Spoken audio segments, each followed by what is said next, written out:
Welcome to Pennsylvania Avenue, a podcast featuring former White House owners discussing the political issues of today. Hey everybody, it's me, W, and this is the Pennsylvania Avenue podcast. Alright, this is our first episode, and we're real excited to be here, and we're all going to go around the room, and we're going to introduce ourselves, alright? I guess I already did. I'll start with you. I'm Donald Trump. You're welcome, the 45th President of the United States. Yeah, that's right, I'm 43. And you? I'm Richard Nixon, and I was the 37th president, and my presidency was obviously the best. I'm Barack Obama, 44th president of the United States of America, the first African-American president, and that's it. And now the news. Thanks, Scotty. Now, we got some news. Yeah, a radiation sniffer plane is reportedly searching for the source of a cloud of nuclear isotopes floating across Europe. Now, first detected in mid-January, spikes in the level of radioactive isotopes called iodine-131 had been recorded all across from Spain to Norway. Now, it has led some to ponder whether Russia has begun secretly conducting nuclear weapons tests. We'll go to the Donald first. What do you think about this, Donald? Well, I trust Russia completely. Vladimir Putin's a great guy, and I think he'll fix this, but we need to think about America first. America first. Yes, we all you really like Putin, and I do, but America yeah. first. Yeah. Okay. Now, Nixon, you had a bit of a deal with the Russians back in your day. What do you take about this? The Russians are our enemies, okay? That's all I'm gonna say on that. We were never your enemy. All right, Mr. 45, I'll leave you for a second. One of the Soviet Union's largest atomic bombs testing grounds was on the island of Novaya Zemlya, deep in the Arctic Circle off the coast of Norway. Now, while nuclear monetizing organizations believe this theory is unlikely, what has caused the radioactive plume remains a mystery. Much like the weapons of mass destruction, it was mysterious if they even existed, but I knew they did. Now, Mr. Obama, Mr. Big Shot, what do you think about this mystery? Well, I think now the Russians, they're not our friends. We should keep a very serious eye on their activities. All right, thanks. Whatever. And now we got a real life, genuine Russian boy in the studio. And what's your name again, Sonny? Bobby. My name is Boris Karloff. Now, Boris, you are familiar with tensions between the United States and Russia. Wrong. We're fantastic now. Okay.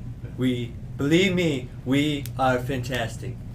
All right, Donald is nice, so just wait your turn. All right. Now, Donald, I've told you, not every issue. Now, is so Obama, black you and shut white. your mouth. Get Okay. quiet. I'm sorry. We're asking Mr. Karloff about Russia. We have Now, we've had several issues before, and it's always ended up good in the long run, but while there were still tensions there. good and long. That's what all this is about. Now, while nuclear monetizing organizations believe that this theory is unlikely, what has caused the radioactive plume remains a mystery. Yeah. So, thanks, Boris. Well, thank you. Get out of this. Thanks. Those See you for around. Hey, now, Mr. Tell Trump. Vladimir I said hi. Mr. Trump. Yes. A Russian newspaper editor on Vo. This is a website. You understand? You know, a computer. Yes, I love my Twitter. I love the internet. Yeah, I know you like your tweets. I have a lot of followers. Vo.com, VOX. A Russian newspaper editor explains how Putin made Trump his puppet. No, obviously this is fake news. You're fake news. Get out of here, okay? All right. Now, Mikhail Fishman is the editor-in-chief of the Moscow Times. You listen? And an English-language weekly newspaper published in Moscow. This paper is critical of Vladimir Putin, you see? And indeed, it was targeted twice in 2015 by Russian hackers. What was that? Are you sure? Yeah. All right. You need some water? All right. Well, I think there's a hotel across the street called Watergate. You can get some. oh my. Oh, we're not gonna play. We'll just cut that out. Remember, Sammy, whoever, cut that out. All right. Cut it out. Critical of Vladimir Putin is very dangerous. Targeted twice in 2015 by Russian hackers and has been attacked repeatedly. Well, like I've said many times before, I've never met Vladimir Putin, so I have no relations with Russia. But they are fantastic people. I love them. I don't appreciate you interrupting me. This is a serious concern. The Russians having control over our government? What does this mean? Right. Well, we'll get to you in a second. All right. All right. Big shot. I really just want to give my opinion. All right. Hot stuff. All right. Now, Trump, I do not appreciate you interrupting me like you did, but you have met Mr. Putin a number of times. You've talked to him on the phone even. You're wrong. You can't prove that. We can listen into a phone call or two. Here, we had that phone call. In fact, let's play the clip. Richard Nixon, how'd you get out of this mess? Hey, Vladdy. Sorry I couldn't be there at the Kremlin today, but I thought I'd do a phone call. Happy Valentine's Day to you. Happy Valentine's Day to you, man. I'd actually gotten you something for Valentine's Day. You really did? Yeah, I sent you a couple thousand of the finest roses in the country. Oh my goodness, it's so sweet of you, Vlad. Thank you. It comes with a couple grand too at the bottom, but the AKs, we don't talk about that. Yeah, AKs. Now, I'll just say Melania gave it to him. I don't have anything to give to you but the United States itself. Is that fair? That seems pretty fair. I mean, that leaves me out of doing nuclear destruction. It's all good. Alright, Vlad, I'll talk to you later, okay? Alright, man. Alright, I love you, man. I love you too, Trump. It's all good. Alright, bye-bye. Alright. Now we have listeners calling in. Yeah, we got our first caller here on the phone. Yeah, hello, you're on the show. Welcome. Hello, it's Arnold Schwarzenegger. Lou Arnold Schwarzenegger, I've seen all your movies and stuff, like Terminator 3. Yes, that was one of my favorites to be in. Yeah, now, Mr. Arnold, tell us what you think about all this business or the nuclear particles in Russia and all that. Well, I think Donald Trump is a coward and a horrible president of the United States. Wrong. You're the coward, Mr. Arnold. No, just look at how well the show is doing now that I am the host. I made the show. Without me, the show wouldn't exist and you wouldn't have a job, now would you?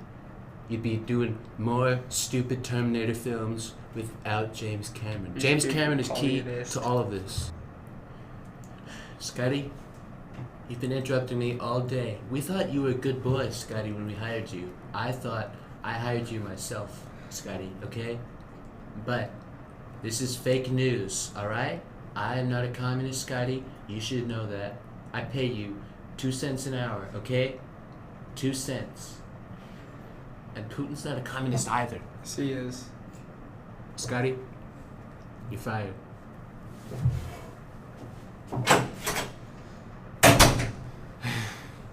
Now, what more stupid things do you have to say, Mr. Schwarzenegger? I would be a good president, better than you. Where are your papers?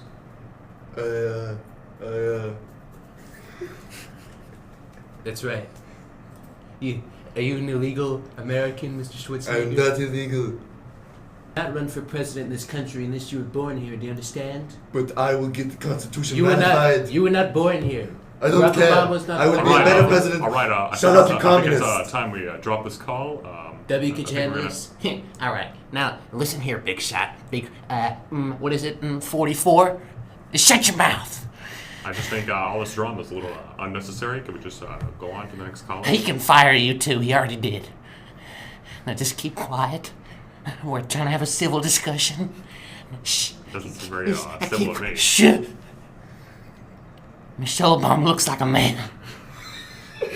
And with that, the first episode of Pennsylvania Avenue has come to a close. Be sure to come back next week to listen to